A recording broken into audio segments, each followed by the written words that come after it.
Before you spend that money, before you sign that contract, before you make that investment, stop and ask one question. Is this wisdom or is this impulse? Because many people are not broke because they lack money. They are struggling because they made financial decisions without wisdom. Stay until the end, and you'll discover King Solomon's wealth secret, a biblical principle that can help you make better money decisions, avoid costly mistakes, and honor God with your finances. 1. Solomon asked for wisdom before wealth. King Solomon was one of the wealthiest men who ever lived. But here is what many people miss. Solomon did not ask God for money first. In 1 Kings 3:9, Solomon prayed, "Give your servant therefore an understanding mind to govern your people, that I may discern between good and evil." Solomon asked for wisdom. He asked for discernment. He asked for understanding. And because his request pleased God, God gave him wisdom and then added wealth, honor, and influence. This is the first lesson. Wisdom must come before wealth. Many people ask God for more money, but they never ask God for more wisdom to manage the money they already have. They pray for increase, but they do not pray for discipline. They pray for opportunity, but they do not pray for discernment. They pray for open doors, but they do not ask whether the door is from God. Beloved, money without wisdom can become a trap, but money guided by wisdom can become a tool for peace, provision, generosity, and purpose. 2. Every money decision is a spiritual decision. Sometimes we separate money from faith. We think prayer is for church, but spending is for real life. But the Bible does not separate them. Proverbs 3:5-6 says, "Trust in the Lord with all your heart, and do not lean on your own understanding. In all your ways acknowledge him, and he will make straight your paths." Notice the phrase, "in all your ways." That includes how you earn, how you spend, how you save, how you give, how you invest, how you borrow, how you plan. Before every money decision, acknowledge God. Before you say, "I can afford it," ask, "Lord, is this wise?" Before you say, "Everyone else is doing it," ask, "Lord, is this aligned with your word?" Before you say, "This is a good deal," ask, "Lord, does this bring peace or pressure?" Because not every open door is God's door. Not every opportunity is your assignment. Not every discount is a blessing. Sometimes the enemy does not tempt you with something evil.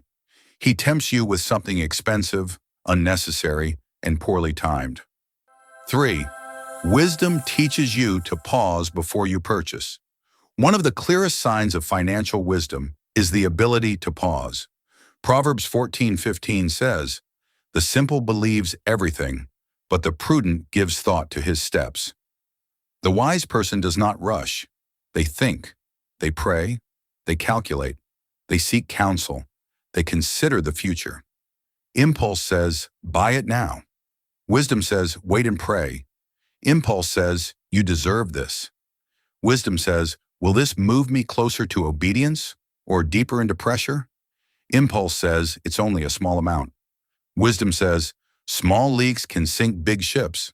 This is where many financial problems begin, not with one giant mistake, but with repeated decisions made without prayer, without patience, and without a plan. Solomon understood this.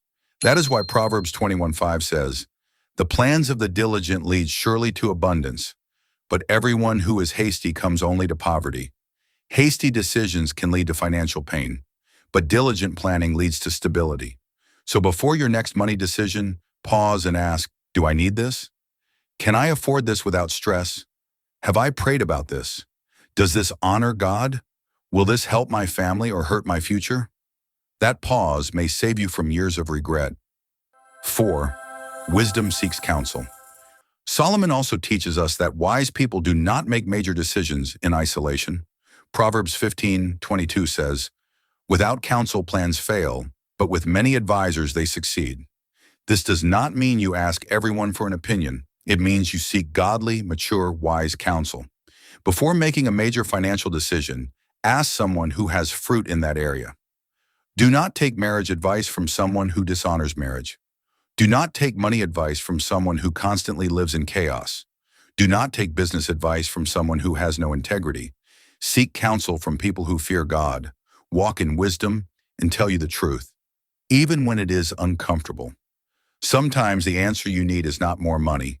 Sometimes the answer is more humility. Wisdom is willing to be corrected. 5. The fear of the Lord is the beginning of financial wisdom. Here is Solomon's deepest secret. Proverbs 9:10 says, "The fear of the Lord is the beginning of wisdom."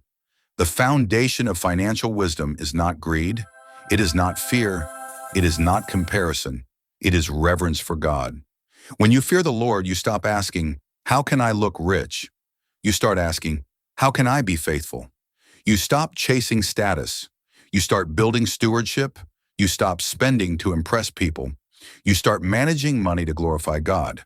That is the Solomon principle. Seek wisdom first and let wealth follow God's order. 6. Trust God and take action. So before every money decision, remember this. Do not let emotion lead you. Do not let pressure lead you. Do not let comparison lead you. Let wisdom lead you. Pray before you purchase. Seek counsel before you commit. Plan before you spend. Honor God before you increase. Because when God gives wisdom, He gives more than information. He gives direction. He gives protection. He gives peace. Today, ask God the prayer Solomon prayed. Lord, give me wisdom. Give me discernment. Teach me to manage what you have placed in my hands. And as you walk in wisdom, trust that God is able to guide your steps, bless your work, and provide everything you need according to His purpose. Use wisdom before every money decision, because wealth built without wisdom can disappear, but a life guided by God's wisdom stands firm.